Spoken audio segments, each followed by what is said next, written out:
Yes, as I walk through the uncanny valley of death, you shall fear no evil, for I am that evil.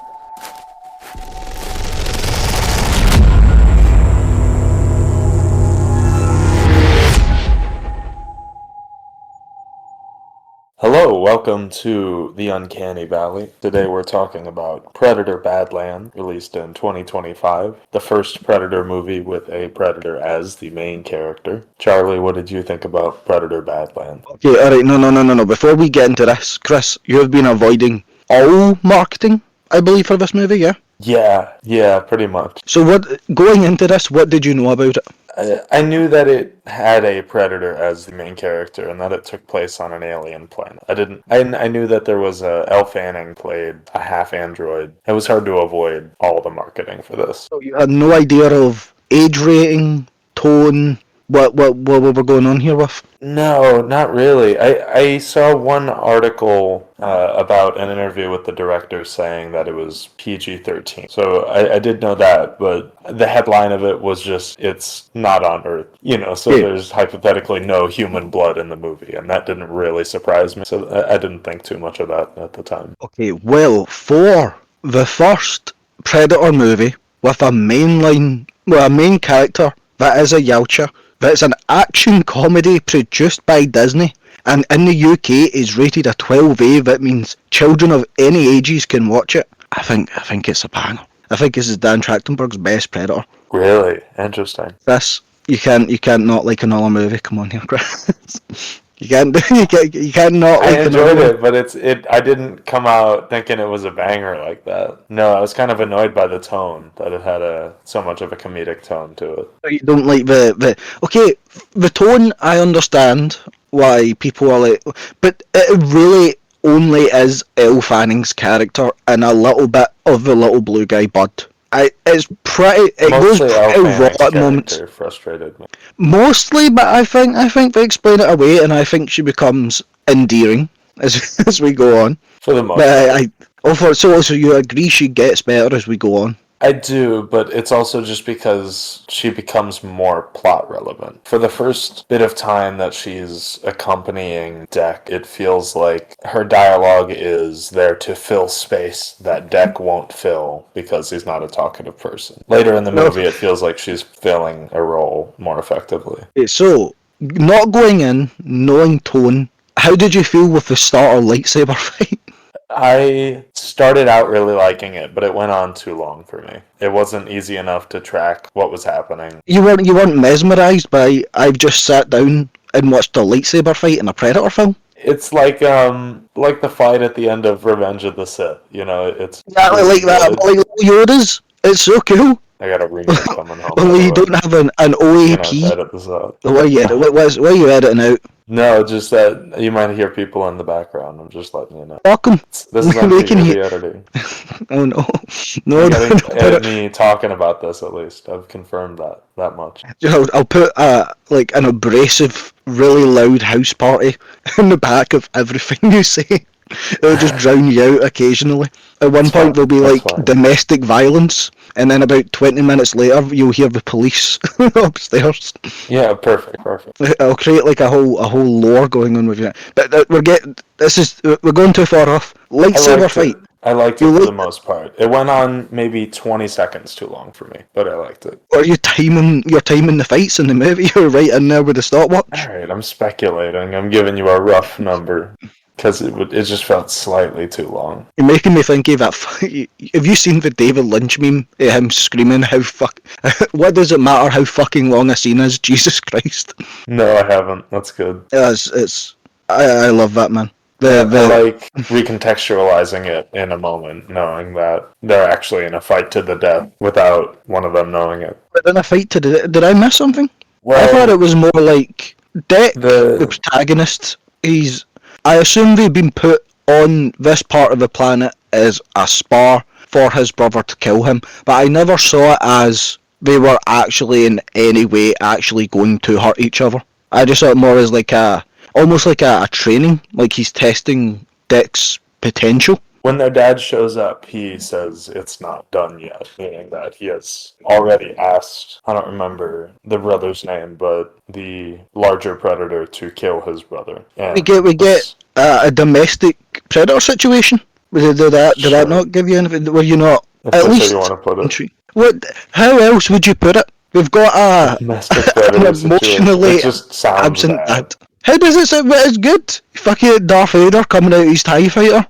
But yes, Okay, well- you do have that. We're on the Predator homeworld. We're seeing bits of their interaction. It looks a bit just like the Prometheus planet. It's very barren. I mean, you could always It tie looks back. like it was shot on a green screen for the most part in this movie. You don't think this movie looks good? I do think it looks good. I think the Predator planet sequences specifically look more like they were shot with a little less effort. Like the rest of it looks a lot better. Yeah, I'll give you the Predator scene. It does kind of look like they found a random like ditch or a big car park that's not been painted yet. I went, you can do it, but it does look nice, though. It looks pretty. It Everything's looks framed fantastic. really well. I wasn't doubting it at any point during the actual movie proper. Well, going into this, there's been a big debate around the Yautja's designs. We'll start off with Dak. So is it Dak or Dex? Deck. Deck. Yeah. Okay, Deck's design. I think Dak What do you means think of something in that? Australia, so Deck is a better name. Well, I like mean, it Deck's certainly design. makes sense. Deck doesn't sound that great either. No, it doesn't. I like Deck's design. I don't exactly know how it is different from the other Predators. I'd imagine it has more human eyes and a more human mouth somehow. I like the Oh, well- ears, that the ears are more Predator. They're not directed in any specific way. I think it's got more of it definitely has a more human look to it, but there's huge difference. If you compare it, I saw a side-by-side image earlier of the original Yautja from Predator and this one, and holy shit, it looks so... See the size of the mandibles on that motherfucker in the original Predator? That's some scary shit. I'm gonna interchangeable say it in between, because I've spent a day thinking it's Dex, so it's gonna fuck me up. He looks if I saw him walking past, I would assume it's a person. If I saw the OG Yautja walking past, I'd assume I'm about to die. Sure, he's hotter. He's definitely hotter. Oh, the original or Deck? Deck. So you like a more twinky Predator? A Sure. twinky Predator? Ooh, Ew. that's a bad title. Yeah, no, let's Honestly, move shit, forward. you stuck Let's for just the move movie. on from that. Well, what do you think about Chad Predator, his dad? His dad looks fucking sick. His man. dad is crazy. His dad confuses me, especially because he has a beard. He looks like he belongs as like the keyboard player in a black metal band that no one really knows the name of, but he's always on the tour. Yeah, his name is Lars Vinderson. His name is or Lars? something. Oh, Lars. yeah, okay. But look, I like his brother. He had a Kiwi, I think his name was. Kiwi. We'll go with it. We'll go with Kiwi. It doesn't matter. He's not around for that long. But his design is good. It's still human, but feels a little more in line with the other Predators. Yeah, you can tell there's a relation between him and his brother. I don't know if it's maybe just the size, because both of them seem fairly scaled down compared to what we normally get, especially in Prey. I don't know if it's just because in Prey everyone was kind of short. There was a tanky motherfucker we got in Prey. I've only seen that, I think, twice around when it came out. I need to watch that again. I'm not a fan of Prey. Not a fan of Prey. I just think it's the first Predator, but not as good. And the Yautja design, that's I think's accurate. fucking buns, man. It's probably not even my second favorite, but I remember liking it. 'Cause at first I was kind of fishy on Deck's design, especially when I saw the first trailer, because I could not avoid that shit, and so no matter what movie I went in for, I would see Deck fucking do his stupid wee roar. That really took me out of the movie when I finally fucking saw it in a scene, because I was like, yeah, that's the wait for 3 second trailer shot. But I like wrong. that they set up that he's a little runt, even though he's still as competent as well. Well, there's nothing aside from his mandibles, which the Predators don't use particularly much, because they like their mask fashion. He could still hold a fight. He held a fight against his brother. Yeah, he's more slightly, very vaguely deformed than that much of a runt. I think he was actually a runt, or he's just the least favourite child. Maybe there's Yeah, I some think beef his with the dad mum, just and the doesn't mum like likes him. Deck. I wonder if in the next one we're actually going to get more. How does a family structure work? Do predators mate for procreation, or do you think we get a little, like, predator romance? I don't need Predator romance. I'm okay You on don't. that. I feel we get a little Predator romance in this movie. Not with another Yautja, but I feel like there's a little him and Elle Fanning. We get like a little kind of. Like, I feel like, see if it was two I humans didn't in this get that. scenario. No, if it was two humans in this situation, you'd be like, okay, in the next one they're going to have a child. Sure, but that's human movie making. They're just gonna force that into the script. Oh, you didn't get. No, see if they kissed at the end, would you not be like, yeah, I could feel we were setting that up? No, No. I really wouldn't. How would a predator kiss? Do you think they use the mouth flaps or the lips? Yeah, he'd completely maul you is the thing. Probably the lips, and then the head flaps would get you. The little mandibles would get you. It depends if he's loving rough or not, I suppose. He could probably be gentle. Yeah, you'd hope, I guess. Yeah, so you're all for soft predator romance, but keep it I'm PG-13. not taking a stance on Predator romance types. They can do what they please. So, Well, Big Daddy from- Predator comes in, and he is not pleased that little Predator is not dead yet. He locks him up in this fun little bondage trap thing, and the brother saves him, sends him into his ship using a zip line on his shoulder, and then gets his head cut off as his little brother is escaping the planet. It's a good scene to start off with because I think it's more designed to let you know that even with PG-13 we're not fucking around when it comes to the violence. Like, his brother gets fucking eviscerated by the dad, which to be fair doesn't put up much of a fight. Man, I just put something here. The dad's a bitch, man. Every time someone gets the upper hand, he goes invisible and fucks off. Yeah, he really does. And later in the movie, the thing that does him in is having the cloak not work for him. You know, the dust obscuring it. I think he's like the Andrew Tate of the Predator universe, because he didn't kill any of the big ones either. They set up that for like Predator puberty to go through, you have to hunt these big mythological creatures on other planets. And Deck's got a big list, and he's like, yeah, not even Dad would fuck with those ones. Yeah, that's funny. So is he just like performative? Yeah, because the legit Predators tried to get the big guys and died.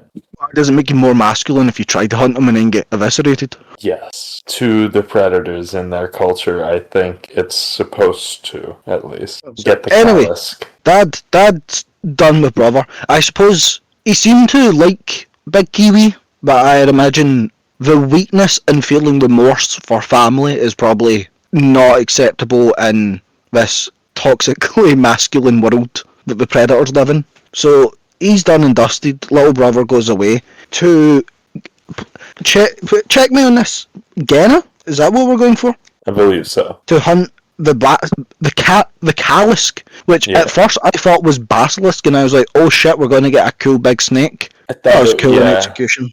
I thought we were going I for also some thought like that's what we were going for. wild shit, because at first when I went and said my cinema was fucking loud, so it took me a while to get used to it. I thought he said Gehenna and basilisk, so I was like, oh, we're sending this man to fucking hell. That would be And I was like, crazy. a Predator hell movie? Well, I suppose you would probably just do this movie again, wouldn't you, but with some extra fire. I wasn't that disappointed though. I still like the build up to it. Seeing the planet's weirder and so bigger cool. creatures on the planet. It's kind of like Skull Island. It's a little Skull Island, and it's a little the first Avatar, weirdly enough. Where It's more We horror-y spend- than the first Avatar though. The first Avatar Yeah. is very wondrous. yeah, but it's kind of wondrous in a morbid way, because you do get like a good 20 or so minutes just exploring the ecosystem of Genna, which is really cool that just everything will fucking kill you no matter what you do. This The really grass- reminded me of Riddick from, I think, 2013, the second sequel to Pitch Black. I haven't Where seen he's anything just- past Pitch Black. I know you haven't, but there's a lot of that movie where he's just on a new planet, has nothing, and he's slowly testing things out, almost getting eaten. And a bit of this movie reminded me of that. Yeah, but Deck ain't testing shit out, he's just a dumbass, he just walks through things. That's true. That's true. He's just barely surviving.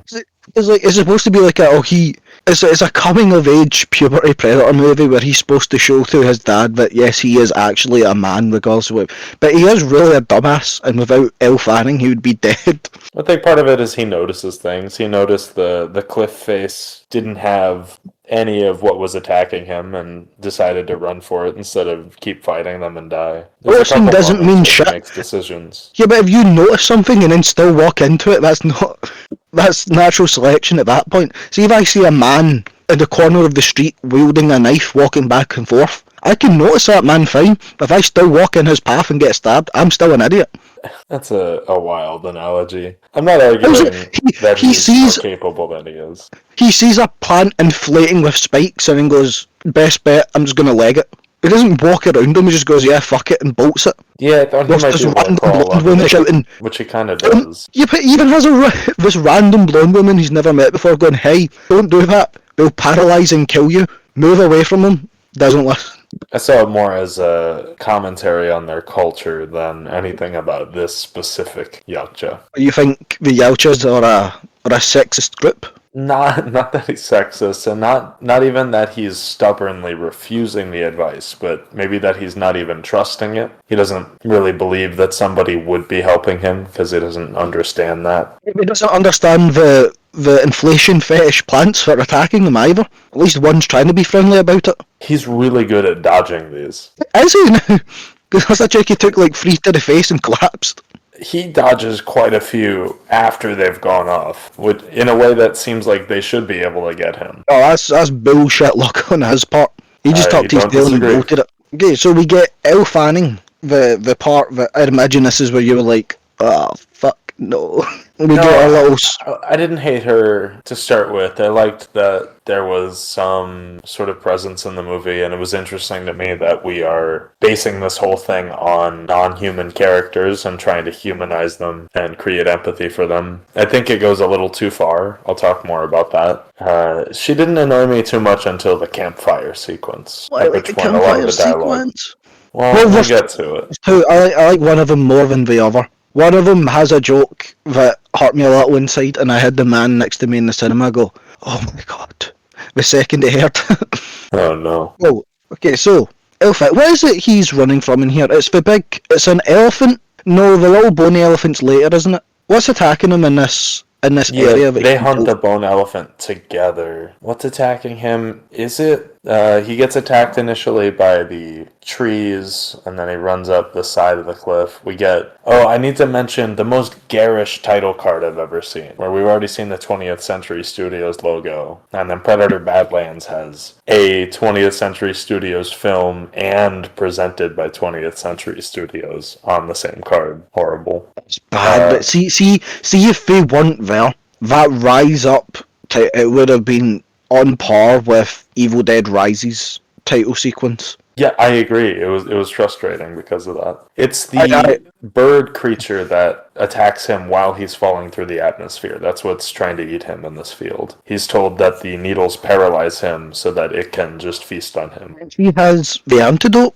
on her? Where was the antidote from? It's a flower. It's a flower that she says blooms from the plants that are poisoning you, and because of that, it's useful as an antidote. The thing that she would need to know, being a robot, like, I feel like if humans weren't exploring this planet, and it seems like there's no intention of humans ever exploring, it's just for they refer to it as a bioweapon. So I feel like they're probably going to link this in down the line with other alien Weyland Yutani type bullshittery. But for the time being, it seems like, why would she even get... I suppose she's more enthusiastic about the exploration, because she really is just kind of a little kid, like, mentally, in the film, compared to the... like both of them are. Both of the humanoid androids. Yeah, both of them are born as more curious and willing to explore. Oh, I thought you were referencing her and Deck, because the way I viewed it is they were both the outcast runt of the litters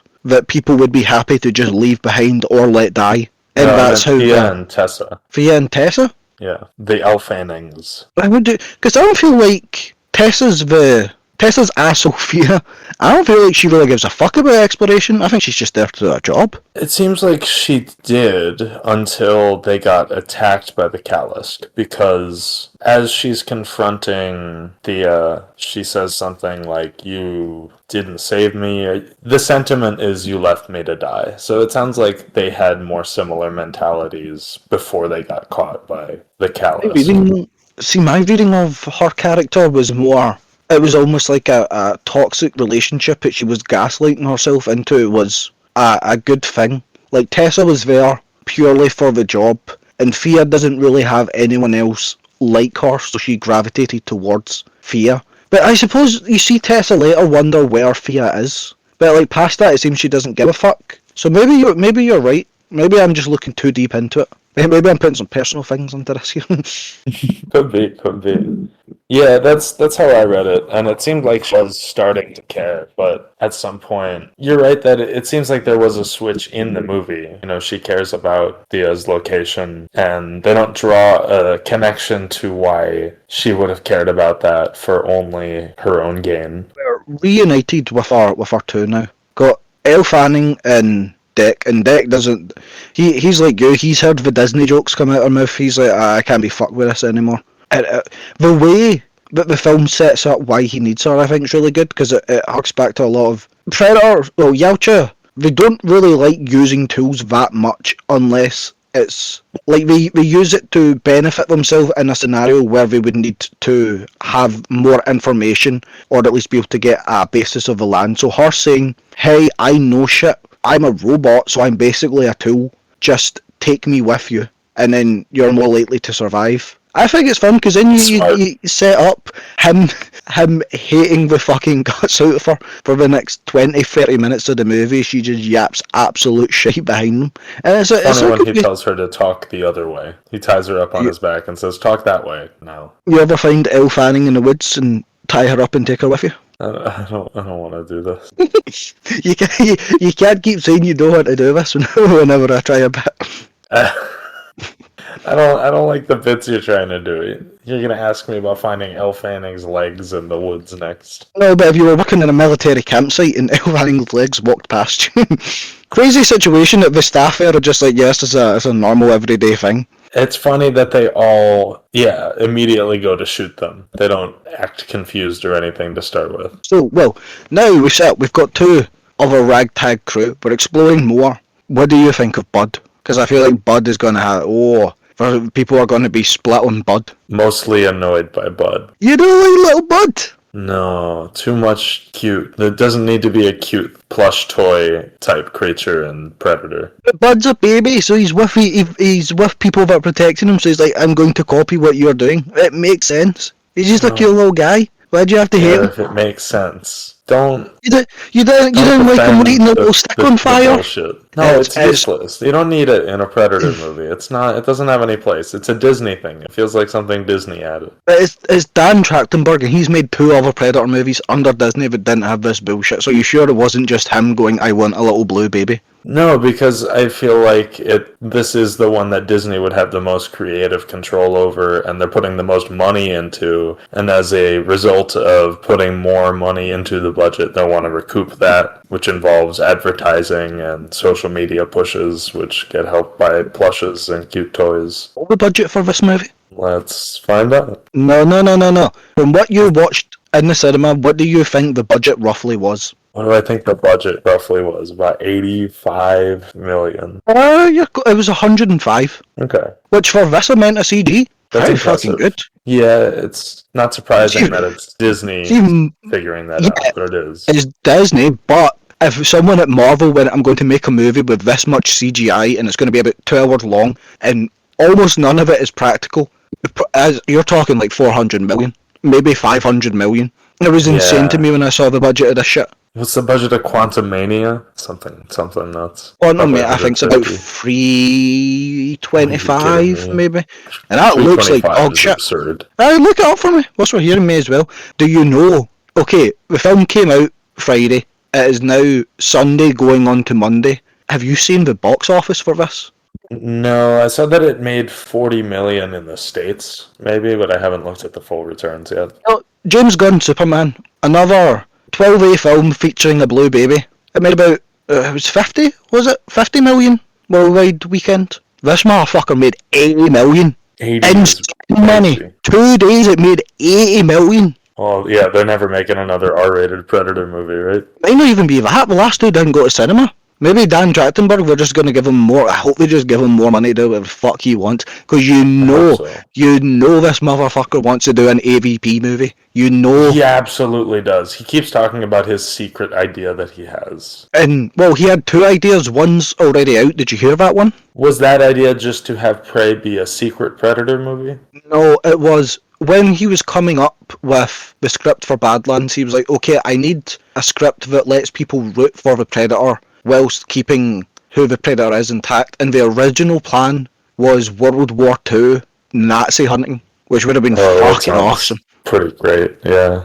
See, if you want to do an animated one of that, sure, go for it, because I don't see any universe where how America is right now, Disney allowing a big budget Nazi killing movie going on. No, it's just not happening. Unfortunately, I want to say other stuff, but I feel like we'd probably get kicked off audio platforms. So we'll go back to. Let's say that. We have some horrendous views. That's not the case. Bud has some horrendous views. That little guy is up to something. Why? What's with the beef with Bud?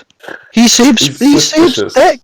Is it the big eye? Yes, it's the big eyes. I think he's something. No, he's inquisitive. That's how I like to describe him. He's a smart little fella, and without him, has some impressive survival mechanism.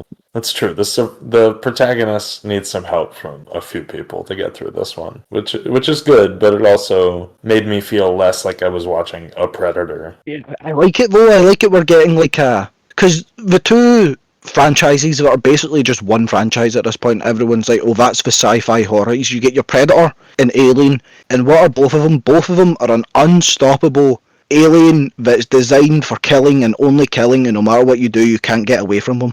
But the xenomorphs work better for that. The Alien Earth, they shot the bed a bit with it. That can... there was some good stuff in it, but... I'd imagine the sequel to Romulus won't be that, and if it is that after the direction we're clearly heading with Predator, I'll be less forgiving. But I wouldn't be surprised if the sequel to Romulus combines Romulus and Alien Covenant and tries to tie up some loose ends. I wish we would, because I'm a defender. But it works for me because there's no way you can keep the dark, edgy slasher vibe, but also try to explore how complex the Yautja are. Because if you get a xenomorph, it's just a big black penis dog. That's basically what it is. It's the perfect slasher villain, is what it is. But with a Yautja, it's close to humanoid. It clearly has a level of emotion and empathy. So it's not just killing for the pleasure of killing. We clearly have a culture. We've got technology that is much, much further advanced than what we have on Earth. But the most of our aesthetics is like this kind of tribal thing going on. It's like, how else would you dive deeper into that without taking the horror vibe away from it? I suppose you could slap someone on a Predator planet and have them look at things, but we've had that with Predators, and then it wasn't interesting. The idea is that once they're introduced into human culture, they are such a foreign concept because humans are the top of the food chain. So having one of these people from this culture on Earth in the first place upsets everything, whereas you would be looking at the normalcy of the Yautja homeworld. But I don't think that's a deal breaker because Predator is always more seated in action or sci-fi than horror. It's always horror elements, but it's never the focus of it, besides the first one for a while. So you're okay with going this route, you just want to dial back the humour, maybe a little? Yeah, and I see how that's a problem, how it could just make it boring, and then also it doesn't gather an audience because it's not trying to do things that appeal to more people. I just realised, you know how you could do it? How? You get Matt Reeves and go, can you make another Planet of the Apes but have the Yautja in it? That would be great. I would love that. Yeah, get Andy Serkis to play a Yautja. They would be too busy going, no, I'm writing the Batman as he's sitting there with his SpongeBob, highly articulate and not doing any fucking work. Man's been saying he's had a Batman script for 7 years now. Where is it? Robert Pattinson's going to be an OAP by the time it drops. It's not worth it. Well, they should just move forward. Just figure something else out. I like Matt Reeves sit in a room and just give him a script, script paper and one of those pens that the ink erases itself over time, and then just leave him to it. We have to They'll stop probably never stressing fucking- people out to make sequels because at this point it pressures them to make trilogies, and so people Motherfucker are said he was thinking the whole making the time. sequel. He said, I've got ideas, I'm writing it. And he's not. He just doesn't. That's what He's I mean. gaslighting. People need to stop trying to make sequels. Make a movie that's tied into your movie, but people get stressed out making sequels because they think they have to tie it into something that they're going to make afterwards, but also try to make it conclusive. It's just a bad deal. Watching your favourite scene here, Chris. Campfire scene. Well, campfire scene number 1. This is the one where he's mimicking him, right? No, this Or is that the second one where Elle Fanning talks about her life as a whaling Yutani android. Okay, I'm thinking of both at the same time. You've combined them both in I your don't head. remember specifically what she was talking about. I remember just being a little bit annoyed that there wasn't a moment of silence. I think it's also we get the reason they can communicate. She's got a universal communication translator. So whilst we are hearing English, he's hearing Yautja. Strange that far into the future on an alien planet, an android just chooses to speak English rather than the language of the planet that she I knows. thought that was funny. There's a joke in the movie where she says, universal translator, so you can understand Yautja and anyone else can understand what I'm saying, which basically just means the audience watching the movie. Is that a joke? I think it was just the exposition. I thought it was a fourth wall breaking joke, basically. I liked it. This was the moment the poor man next to me in the cinema with his Yautja mask popcorn bucket, I think, tapped out. When we get the long spiel of how Elle Fanning got into the situation she was, and how her and her sister used to explore planets, and how it's the thing that gives her passion in life, and then we cut to Dex asleep on a rock. He's not been listening to anything she said. I think the man next to me almost cried when he saw that. It was like a physical reaction I saw out of the corner of my eye. He was not having fun in the slightest. Which spending 30 quid on a shit little popcorn bucket.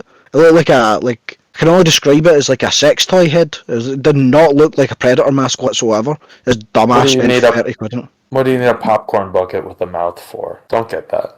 Maybe that's his niche. Maybe he collects specifically popcorn buckets with heads. God, I don't need to know about that person. That's a dark road that somebody's going down. Maybe he thinks it's like you get pocket pussies are at the bottom, and he thinks he's on a higher echelon. He's like, it's my pocket fellatio machine.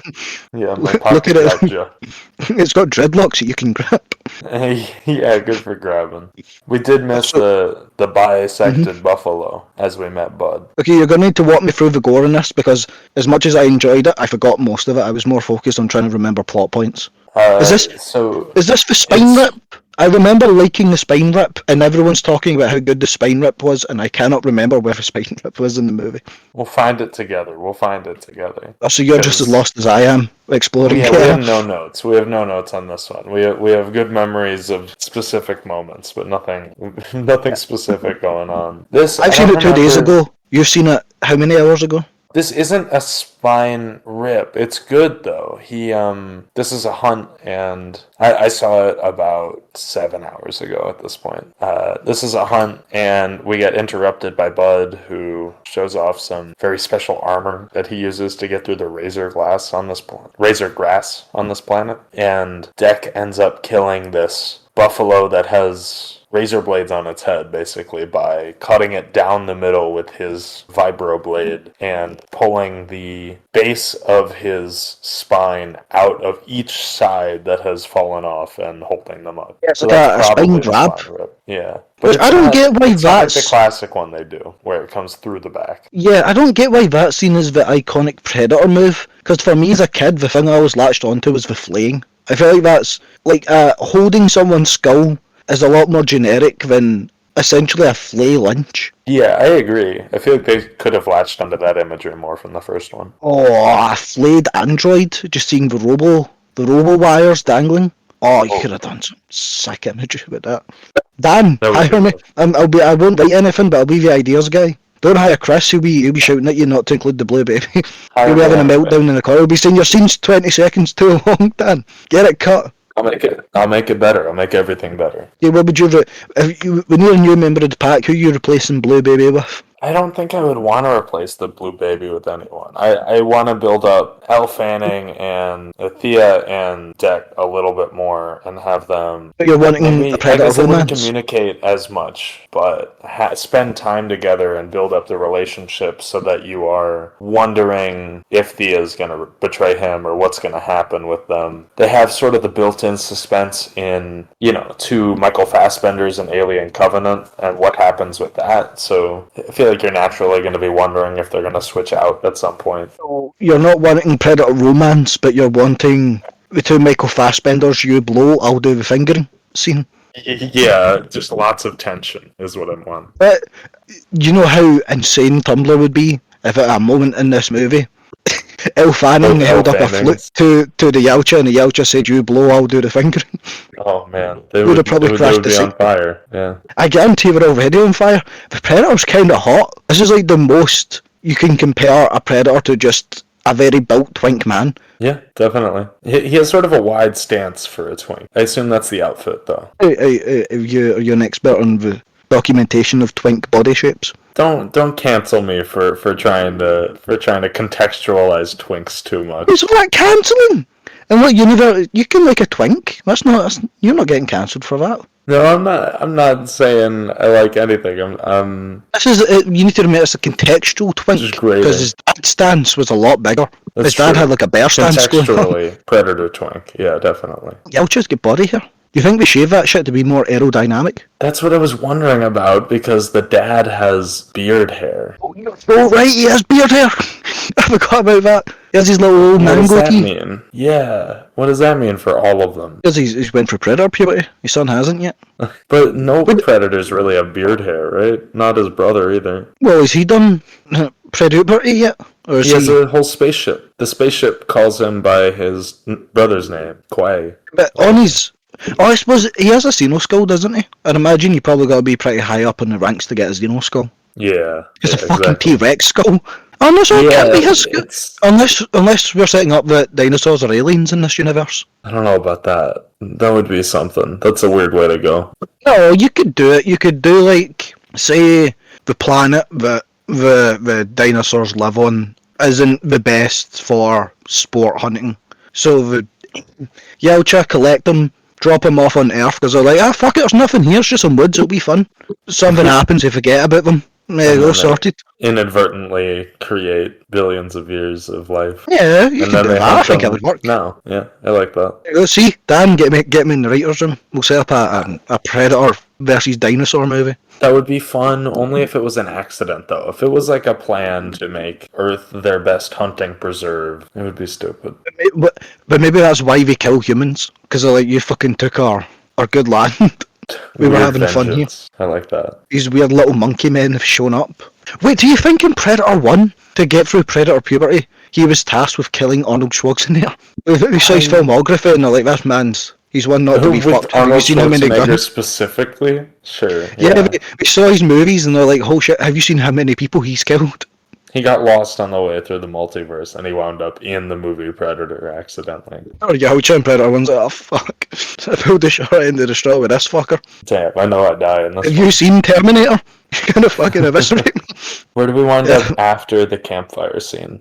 A campfire scene, I think we're just continuing to make our journey up to the... I was going to say a crash site, but it's not. It's more like a fucked site. The Weyland-Yutani Research Centre. Where we're seeing something very big is towards where the smashed Kailask is. Yeah. Is this where we find Elle Fanning's legs? Yes, it is. Yeah, she said, oh, there's me. Yeah, and her legs wake up and follow her up to the... She's got like her own little med bay. I've never seen digital surgical horror before. Something very uncomfortable about the way her little like fluffy cotton flesh gets pieced together. The needles going into the ears really bugged me out. Yeah, but I saw kids down on the front row that every single time a needle went through someone's ear, I was just looking, I'm like, I don't think I'd have been okay with this at your age. No, that would stick with me. So we're, I don't know, I'd say maybe 8, 9-ish. I think we were there with her dad. Yeah, that's intense. It's probably the most violent 12A movie ever released in the UK. I can't think of anything that would top it. I know if a film's unrated, technically you can age gate it, So some cinemas would probably let a kid in for like maybe a documentary that has some not nice stuff in it. Like I know, you know the Faces of Death gore mixtapes? I'm aware of them. Did you see that Walmart started getting in the box sets recently? And because you can't rate snuff footage, the kids can buy them at the self-checkout. That's absurd. I don't like that. So check your local Walmart. You might find a Faces of Death collection. Anyone listening to us in America, go to your Walmart. Protect the kids. Kids. It's a horrible... Do you know the amount of animal death in that thing? I don't want to know. Probably a lot of car accidents, too. Charlie XCX is doing she's producing a remake of it. Just a fun little tidbit there. She's doing a remake of Faces of Death? Yeah, because, well, to be fair, in the original, I think only 2 of the death footage is real, and one of it is an autopsy of a motorcycle accident, and then I think another one's just a shooting. Everything else is just really, really well done fakes. Interesting.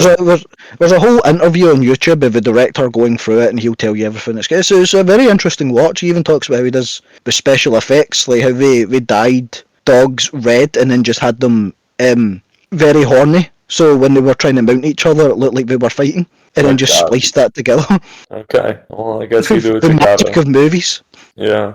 Anyway, Did you have a moment passing by sort of a waterfall and a lake? We leave Bud at the campsite, right? They just leave him asleep. Yeah, And they say fuck Bud. yeah, and Thea's kind of mad about it, and that's why you think that she's not telling Deck about the Kalisk's fang that he finds. And he asks one other question, I think just where generally is he, or something like that. And she is not being very forthcoming with information, which we find out later is because she still is keeping information for her own hunt. You know, she's still prioritizing in the way that you see Tara doing, but it feels like Tara has, stepped it up a notch and has stopped prioritizing other things as well. I take it as a full betrayal of Dick, because we get the reveal that the reason she wanted to go to this crash site is because she can call Whale and Yutani down to where they are, because the help me with the name here, Chris. To the planet, to Genna? No, the monster, what's it called? Oh, the Kalisk. Thank you, because the Big Kalisk is Basilisk. nearby. And when he's mad and he keeps calling her a tool, which I found very, very, very funny. Anytime he was like, you I tool. was cracking up. But I don't know if it was tool. intentional or not. You're just a tool. You're my Silence tool. tool. I am not a tool. It's fucking, she goes on this whole thing like, oh, you were fucked, you can't fight, do you know how many people have died? And I don't take it as her going, yeah, I'm calling them to get it just for my own selfish reasons. I saw it more as, you've helped me and I'm now going to help you by telling you to fuck off and leave us alone. Yeah, pretty much. She seemed grateful to him, but it also seemed like she was being self-serving, ultimately. She didn't really have a care for if he got off the planet. No, I feel like because at this moment in time she still believes, she calls her sister, because we have a moment earlier where Dick's talking about family and that, and he's like, oh, so you guys are like sisters, and she's like, oh yeah, I've never thought about it like that, kinda. So she still thinks her sister's looking for her. I've gone off track. Chris, what was I saying? You're not wrong. I don't remember I'm exactly not wrong. where you're at. What do you mean But I'm we've not got right? Say anything. That's not Right just now we've got pointing. the Kalisk fighting Deck, and did you know that the Kalisk would regenerate, or did you assume that it would? Well, when Kalisk shows up, we get a very, very well shot action sequence. Like, this is something that we get out of like an Avatar. The quality level of this movie is much higher than I expected it to be. We get the action scene. Predator does a fun little. We get a fun little scene where Kalisk accidentally slaps Elle Fanning as she's repairing herself, and she ends up in two halves again. It was really good. Yeah. It throws Deck into her, incidentally. Yeah, and Deck uses the little pods they have at us to jump up on Kalisk's back to do this very God of War PS2. He slides off of its back down its front, lightsaber in hand, to decapitate shadow it. of the Colossus too. Yeah, Dan Trachtenberg was talking about how that was a big influence for him, but for me, I saw more of. Have you played Sekiro? No, I haven't. Okay, well, there's a boss in that game. Very difficult boss. Do you know the gameplay of Sekiro? Sort of Dark Soulsy, right? No, it's very different. The whole thing works on a parry system where it's almost like a rhythm game where you see the chain of attacks and you have to respond parrying in perfect timing of how their attacks would hit. So it's kind of like a ding ding ding ding ding ding ding ding ding. Like you have to fight in patterns, and you reach a boss that's a big monkey who is very, very difficult to read his patterns, and he flails about very similar to what we see in this movie. It's almost impossible to read. Most bosses in that game have 2 health bars. He has 1. So by the time you kill him, you're like, ah, fuck, it's done. It comes up a little pop-up like you've killed him. And then the headless corpse of it stands up and picks its head up and then proceeds to attack you further. Oh, that's rough. It is rough. And I was like, oh, this is Sekiro. Yeah. He's 100%. Cool. And it pisses me off because he keeps talking about, oh yeah, lots of video games influenced this. You haven't mentioned Far Cry, and you have not mentioned that scene. Probably because it's a spoiler, but it annoys me so much because it's the most obvious one. Aside from maybe one we get later that I don't feel is a direct video game reference, but like video game in general reference. The second I tweaked that was going to regenerate, but something... It wasn't something, a lot of foresight I had, but something leading up to it with Thea saying repeatedly, you can't kill it. It felt like there was still a reveal yet to happen with, I guess, the abilities of the creature. I thought there was going to be a reveal, but I was still praying to God. I was like, okay, we've seen small snippets on it. It looks like a big thing. Is this going to be a giant xenomorph queen? And they said it's a bioweapon, and I was like, please just have it a giant fucking xenomorph. We've seen there's big monsters on this planet. If any of them got impregnated by a facehugger, that xenomorph would be fucking huge. And that's what I was waiting for, and I was incredibly disappointed when we got a hairy stegosaurus. That's funny. I felt so deflated. See if it was a Xenoqueen, this might have been getting a 5-star. See if it was him fighting a Xenomorph Queen, the full movie. I was annoyed. I was expecting something like that, and I was a little annoyed all we got was a power loader. Just a really weird, big, chunky power loader. It's not even too intimidating looking, which I suppose it's supposed to help for a scene later on. But I don't know, man. It hurt because the entire marketing, I've been like, oh, this ever going to do a secret AVP movie, it's going to be this movie, and it wasn't. It was just, that was the moment it was not happening. Is that what you thought? I kind of assume so, yeah, leading up to it. Come on. Dan, next one. I'm holding out hope. I know Fede Alvarez wants to make it. I don't know, maybe if we got Dan tracked, because I feel like Fede Alvarez, he makes good movies with a lot of cool scenes in them, and I feel Dan makes great movies with some not so hot moments. So maybe if we got them co-directing, maybe you could get Dan doing the Predator scenes and then get Fede doing the Xenomorph scenes. I don't know how well that would translate. Weird, yeah. I don't know if the styles would fit. I don't know. I feel if you make Fede go a little lighter, they're tracking shots. They do. Oh, see the tracking shot of Bud in that tree above the razor. I was watching it, I was like, this Dan would make an amazing Spider-Man movie. Oh yeah, that's a good call. He's got the perfect humour for it. He's done multiple tree swinging sequences in this movie, and they look almost on par with Sam Raimi's Spider-Man swinging scenes. They have the same funky CGI as well, unfortunately. Unavoidable with Disney, I guess. So we get the big monster gets back up. Poor Dex, he's given up. He's like, that's me, I'm fucked. He's on the ground. And then we get Tessa showing up. Monster can't be that hard to kill because one cryo grenade, it's fucked. And she's like, that's okay. Don't worry, lads, we've got it. Yeah, it's a grenade that she's stolen from... Are they from Weyland-Yutani, or did she steal these? Were these one of the grenades that Deck came to the planet with? Because Deck had some grenades that got stolen. She stole them from a hidden panel in Kiwi's ship. Okay. She uses her Batman Arkham vision to find a secret. And she pulls out the grenade and then shoves her finger in it, which freezes her hand. Probably not. People complaining about people in Prometheus being dumbasses and just exposing themselves to an alien planet. We've got a priceless robot that shoves their hand in a grenade and just activates a grenade off rip. So Dex captured. I want to say Basilisk, but I know it's not the Basilisk, Chris. I have no notes. I'm also with my notes. Callus. I need to remember Callus like a win. Yeah, it's probably to do with callous, like numbing, it can grow back. There's probably something there. As I need to keep that in my mind. We're captured. Derek's captured. Elle Fanning still isn't repaired. We just plopped her on a table. It's so With a funny bit- that they leave her legs there. Oh, I didn't even notice it. They just left her legs. They just left her legs on the floor twitching. They grab her and leave her leg, which is why her legs. Chris, would you leave Elle Fanning's legs make behind? it all the... No, I would help the legs find their rightful owner. Is what I would do. The legs seem like they're sad that need to go home. Okay, that's a good save on your part. Thank you. You're merely helping Elle Fanning by collecting her legs. Hoping. Because then maybe she'd be willing to go out for a dinner with me. See, I'm one of the people. There seems to be a weird divide with Elle Fanning. You know, people say she's a bit mid, or people say she's gorgeous. This is the first movie I've been like, oh no, wait, she is gorgeous. Elle I don't know, Fanning maybe it was is- just the personality. Pardon me, Elle Fanning is caked out. That much I can say. I don't know what to say. Have you not seen the Neon Demon? No, I haven't. People hate on that movie. It's a good movie. It's the substance, but not as good as the substance, but similar things.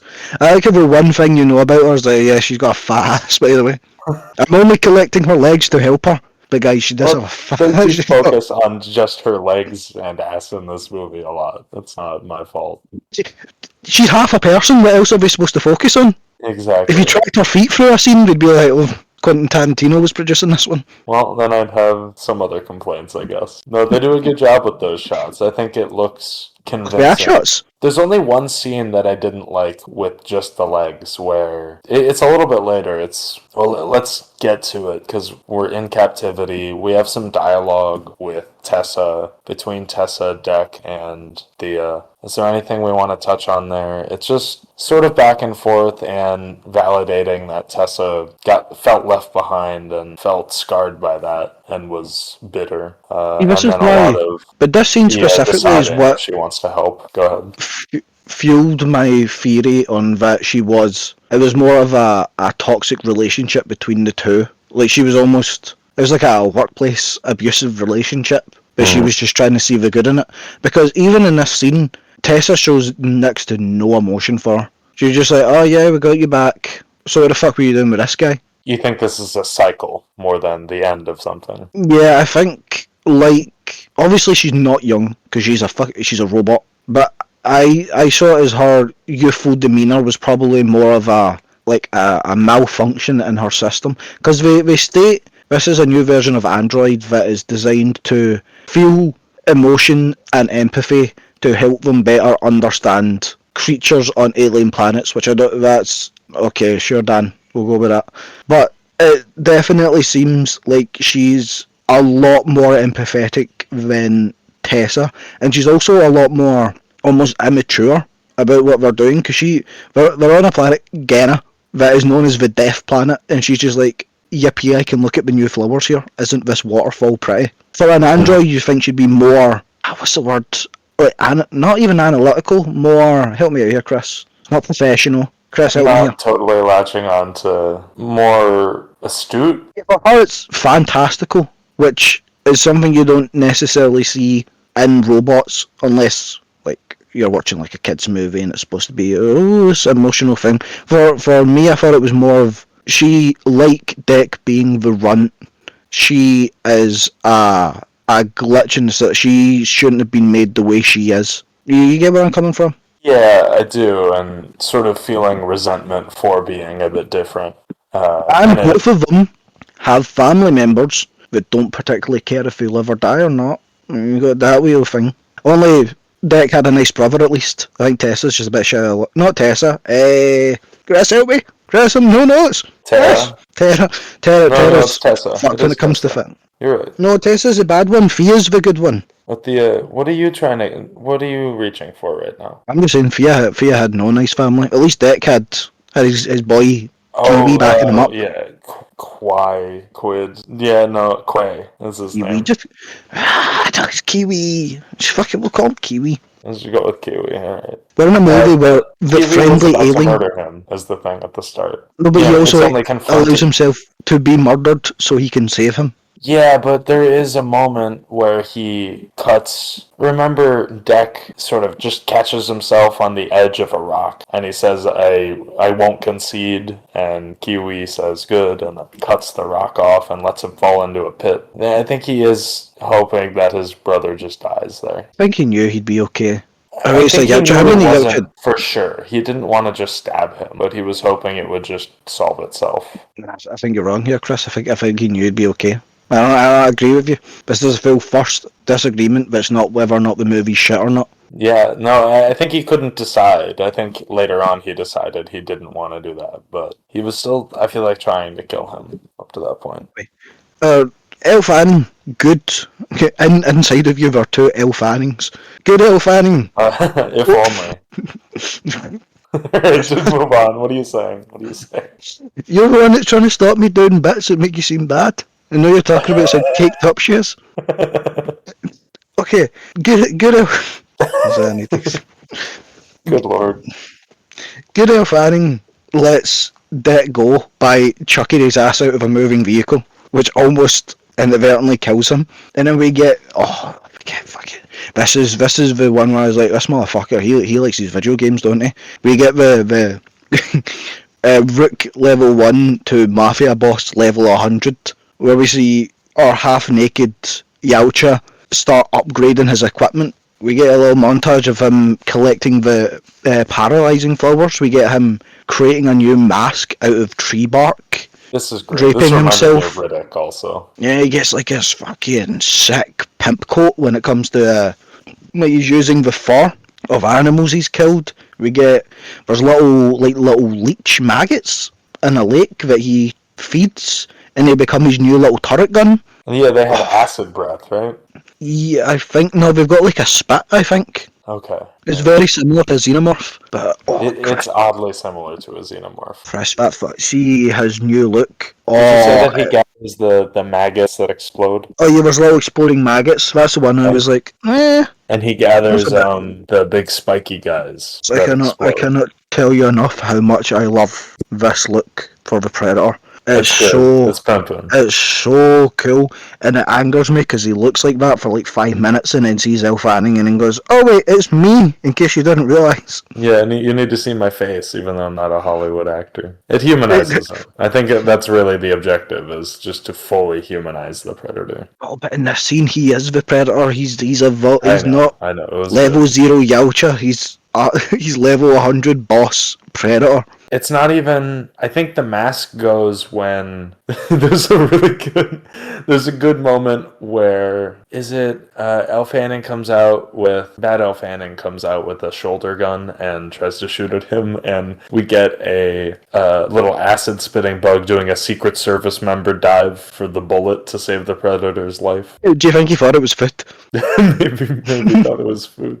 Poor guy. We get this little montage. Deck goes back and he gets Bud because he's like, yeah, sorry, I was a bit of a dickhead. Bud spits on him. Well, he spat on him earlier, but we get Deck spitting back because it's seen as I'm marking you as part of my. It's kind of like when cats piss on things. It's just like, yeah, you're my homie. And Bud seems really happy about it.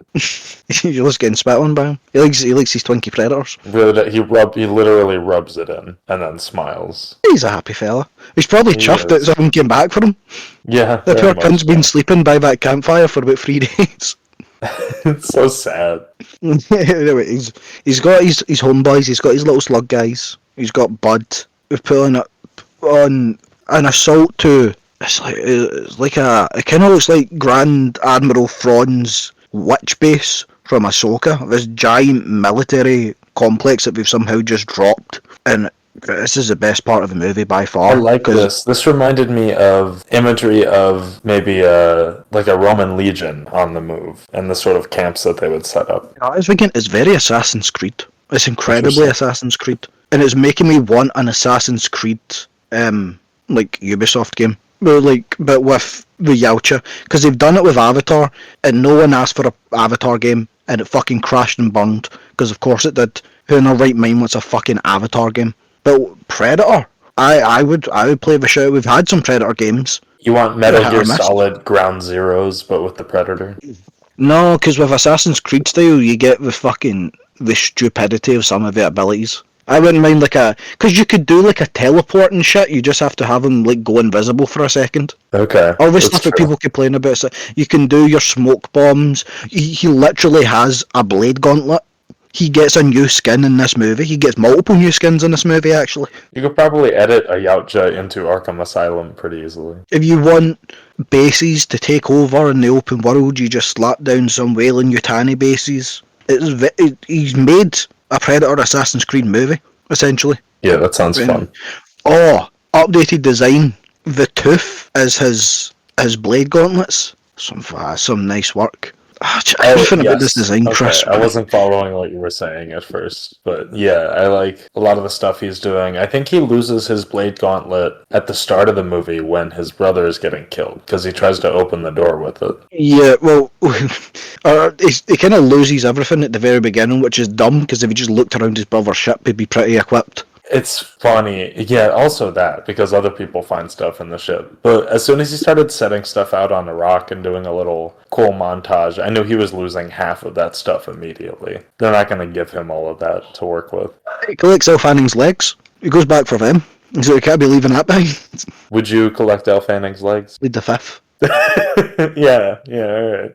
No, do you know what? So now we're rating this. I can keep them for when my little bud gets tired. He can sit on them and he can walk for him. Okay, that's inventive. At least I'll give you that. Okay, so we're rating the camp, and we do have this moment. The one moment the physics of the legs didn't work for me because, and I'll give you that they're android or cyborg legs, but the legs grab someone by the neck and then do a Black Widow backflip to throw them on the floor. I don't know how you'd get the momentum in just legs and hips to do that. Well, I mean, is she light?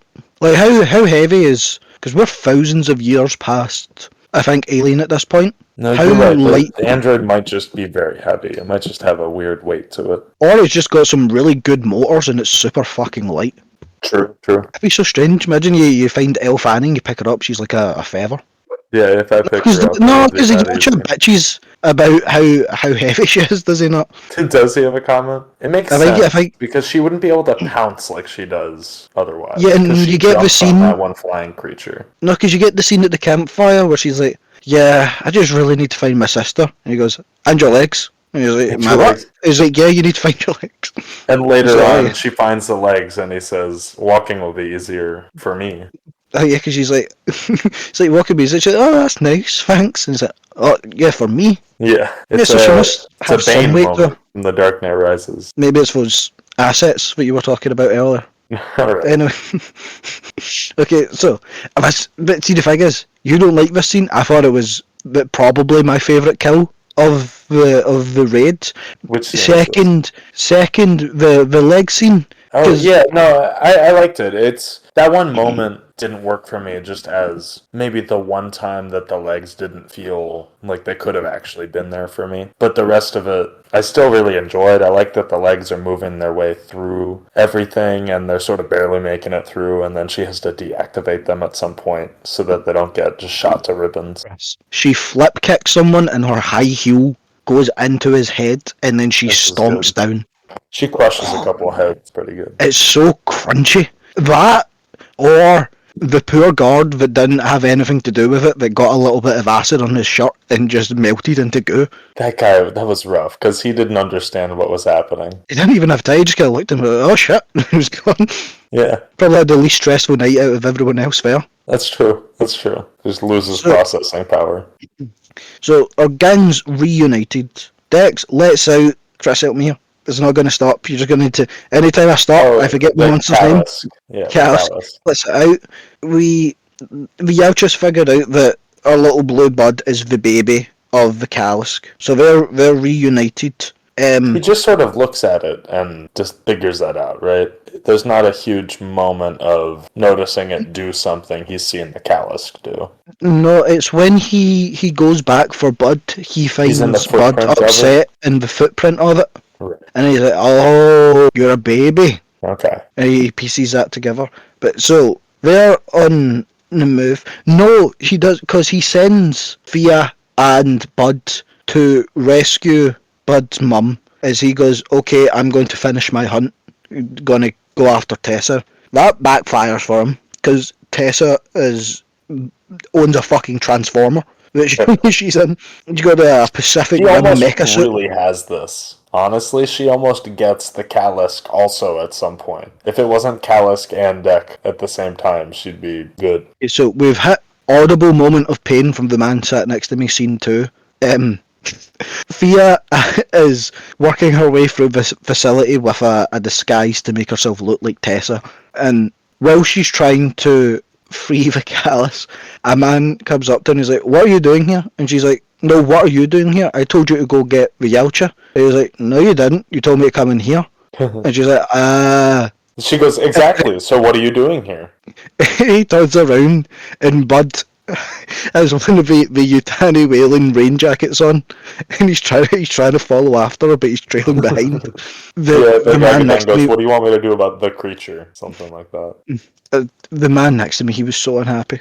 It was a much louder groan than the sleep. I will put in. I didn't mind it that much. I found some of this goofy and entertaining. I didn't find it annoying. I wish the movie as a whole had more of a tone, but when we get to the Kalisk getting eviscerated, that helped me also. At some point I didn't think that was even going to happen. But we'll keep moving forward. We're getting to Tessa coming out with the big mech loader, and she's absolutely tossing our guy around. You think the Yalcha would be faster than like a 20-foot mech loader, but this thing's it's a speedy boy. Again, we're much further in the future than Aliens. That little mech loader is nothing. It's a sparkle in the eye of this mech loader.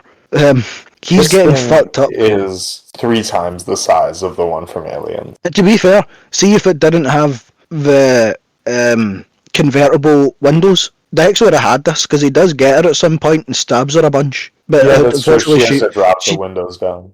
Yeah, she puts down the sunscreen. He's fucked. And he's like, "Alright, this is me shout. Look." Callus really comes in. Yeah, Callus comes in and fucks shit up, rips off the arm and the leg, I believe, and eats Tessa.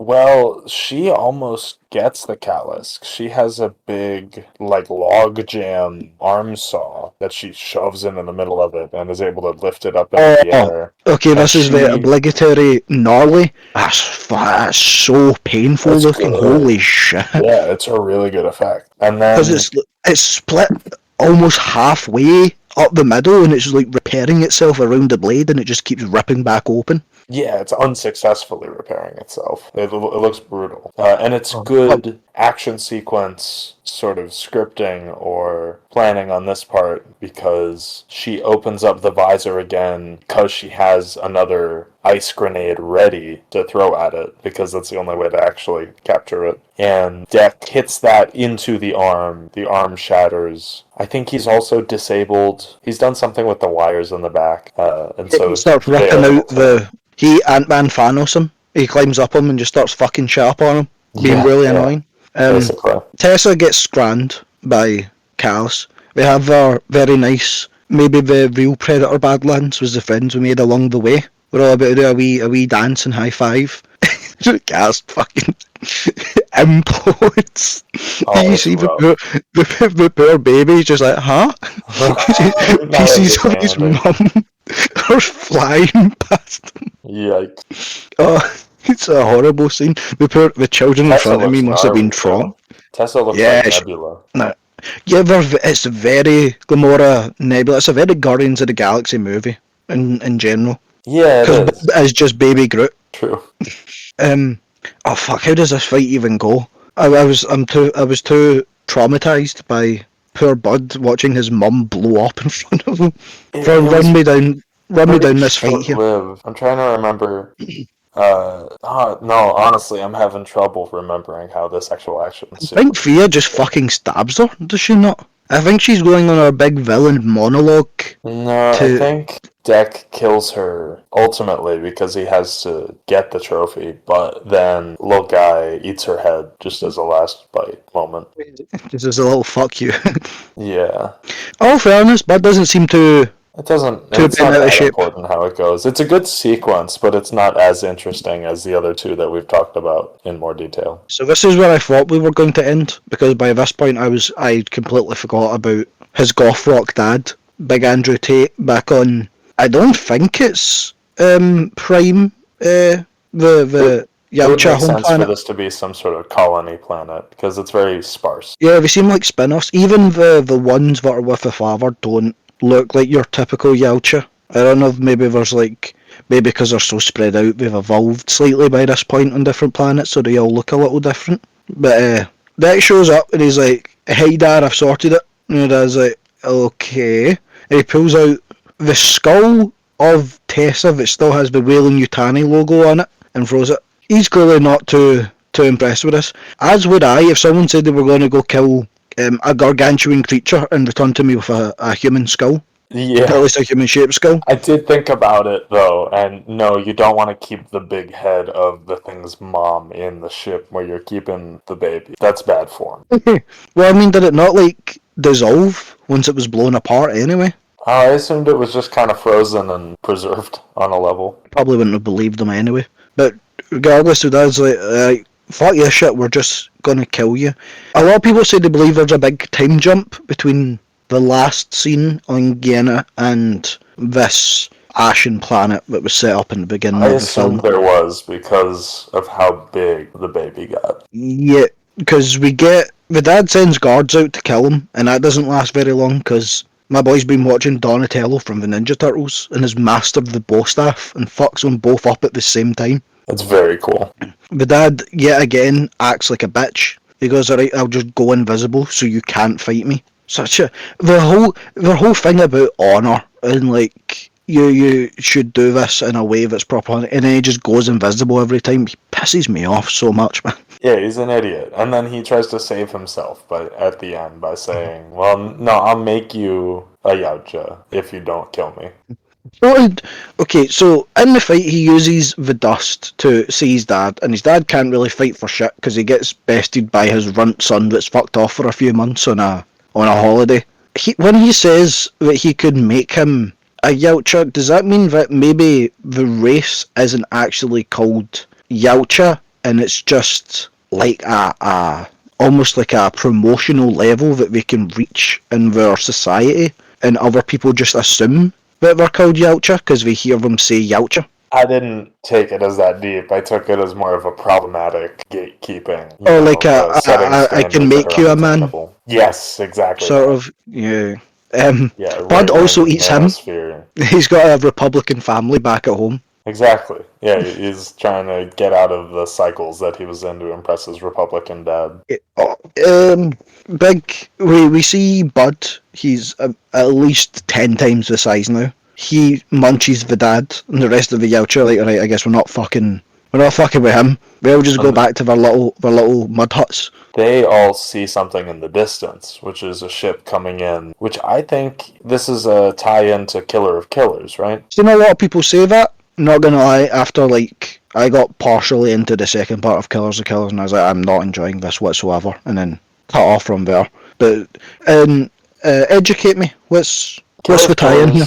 It's 3 stories that conclude with each of the protagonists being captured and brought to the Yautja homeworld, and then they make it to a coliseum, and they basically participate in a Yautja coliseum gladiator fight. 2 of them make it out of that. Those 2 steal a spaceship from, I assume, this guy's mother, a big predator, a huge predator, and because we've established in earlier Predator movies that the biggest way to gain respect from a Yautja is to kill another Yautja. We see that as like a very high honour to be able to have the ability to kill one of their kind. like kill your dad. Mm-hmm. Especially if he's Republican. Exactly. So that's those 2 people hypothetically finding some sort of path for their story. I don't mind that they're setting all these different threads up. I'm curious about where it's going. I do like it that it just ends with, oh, that's Mother. One of the giant ships approaching. Because from the little knowledge I have of female Yautja in the Predator comics, are they not fucking massive? Do they not? She's fucking huge. Yes, that's right. And she's only in the animated, so it's kind of good for that to be a build-up to see her in live action. Okay, I've not seen her in Killer of Killers.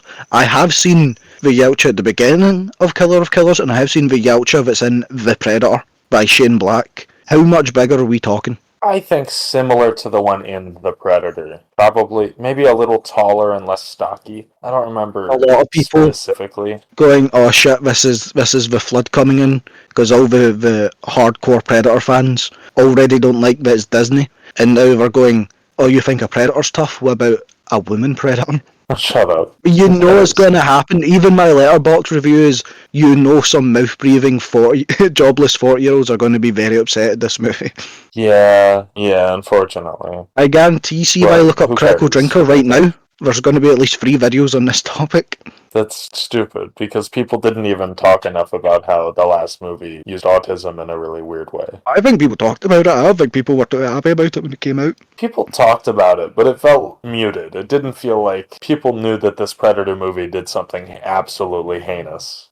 I think even though you cut last week, well, that's the end of Predator Badlands. Luckily, I haven't went on my Adrian Brody rant that you cut last week. I was very upset about that, by the way. We have to save it. That's gold content for our Predators episode. Oh, we're going to do a Predators episode? We're just going to avoid the original. We'll just never we gotta cover do Predator and Predator 2 and Predators. I also cut you saying how much you hate Predator 2, even though it's a goated movie. Oh, you cut me talking about how fucking racist Predator 2 was. Alright, well don't act like that's what I was defending. Mm. It's fun. Bill Paxton's Are you sure? in it. Danny Glover's in it. Thinks a racist Predator movie's fun, guys.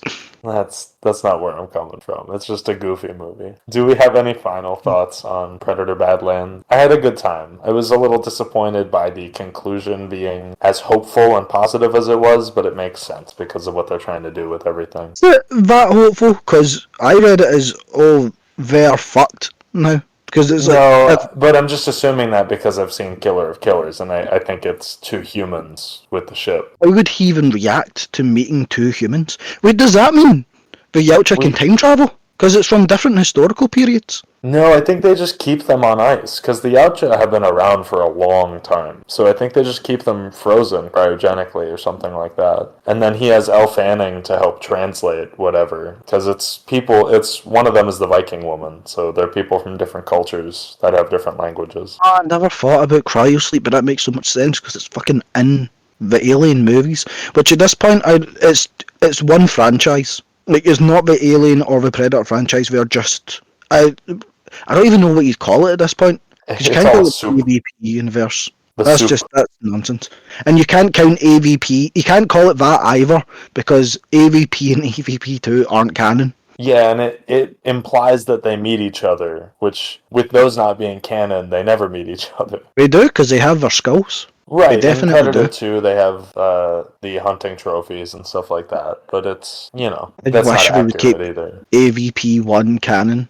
I love the whole... Because tribes back in early humanity used to hunt, and they had this type of aesthetic that the Predators saw that and related to it, and they're like, oh, we can use you for these little bug cunts that we like to hunt. And they started impregnating with aliens as fun sport to kill. That is such a good way of combining the two.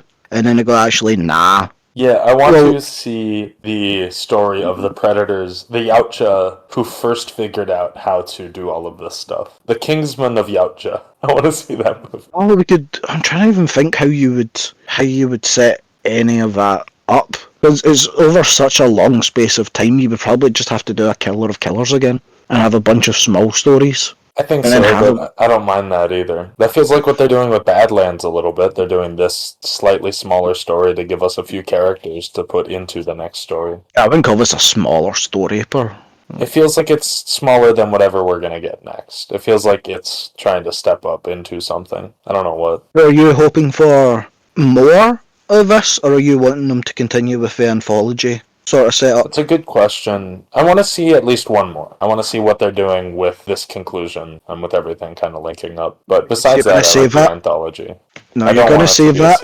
And now we've got Gamora, Star-Lord, and Baby Groot. We're going to get another little small-talking, cheeky animal, and then we're going to get a big, muscly, autistic man, and then we're just going to have a Guardians of the Galaxy movie. Great. Yeah, and you can join us here to talk about that when that comes out also. Okay, we're going to be talking about... Chris.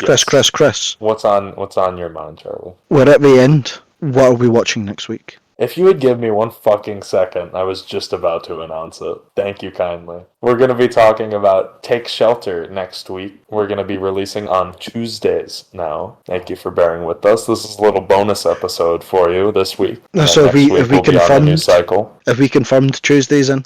Yes. We've not had a full-on discussion with this, but Chris has decided that it's now Tuesdays. So I have. Yeah, it's going to be easier for everybody. oh no, I became the sub of the podcast. I get back to my dumb stats. Now you gotta live with that. Thank you for listening, everyone. Please contact us at the uncanny. All right, gonna start that again. The uncannyvalleypod@gmail.com. Send us feedback. Send us questions. We'll read them out. We'll read your name. Tell us not to read your name if you don't want us to read your name. Yeah, I'll fucking read it anyway, because I know it'll be Ari. I can sense it. I'll read it anyway. But anyway, we also have a Reddit set up that no one's going to fucking use. We have Instagram. We are on X, as much as some people won't be too happy about that, is necessary. It's the only social media people actually use. It's not TikTok, and I'm not mentally prepared for TikTok yet. All of them, we've got a link tree linked, so if you can't be fucked searching them all up individually, we've got it all compiled together. Anything else you want to say, Chris, or are we good to end it here? I think I'm good to close that out. I'm satisfied with this as an entry into the franchise. It's not upsetting like The Predator was, so I'll take it. Oh yeah, we should probably mention we did do Shane Black's The Predator, but that is We also did do an lost episode media. on The Predator. It's not I think lost media. We can tease that. That exists, but you might not ever It does get to hear exist. Yeah, it don't. It's just us being upset for like 2.5 hours. that. That's not a good time. Yeah, it's not a good movie. Don't watch it. Watch Predator Badlands instead. Thanks for joining us.